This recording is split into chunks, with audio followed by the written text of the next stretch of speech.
টাকায় নয়, ফুটবলে মীমাংসা হয় মাঠে, প্রমাণ করে সেমিফাইনালে ফ্লুমিনেন্স। ফিফা ক্লাব বিশ্বকাপের শেষ 16 লড়াইয়ে ম্যানচেস্টার সিটিকে হারিয়ে বড় চমকের জন্ম দিয়েছিল সৌদি আরবের আল হিলাল। একই সঙ্গে প্রথম কোনো এশিয়ান ক্লাব হিসেবে তারাই ইউরোপীয় দলের ফিফার প্রতিযোগিতায় হারিয়ে ইতিহাস গড়ে। কোয়ার্টার ফাইনালে তাদের প্রতিপক্ষ ছিল ব্রাজিলিয়ান ক্লাব ফ্লুমিনেন্স, কিন্তু সেই ম্যাচের আগে আলোচনায় ওঠে দুই দলের অর্থনৈতিক ব্যবধান। তবে ফ্লুমিনেন্স কোচ স্পষ্ট জানিয়ে দেন, ব্যাংক ব্যালেন্স নয়, ফুটবল মীমাংসা হয় মাঠে।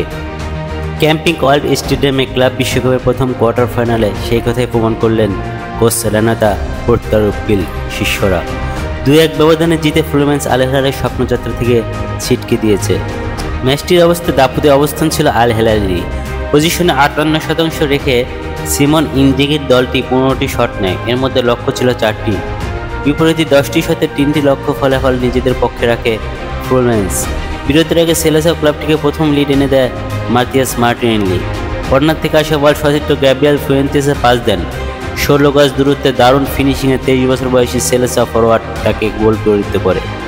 এদিন থিয়াগো সিলভার পারফরম্যান্সে ছিল দুর্দান্ত।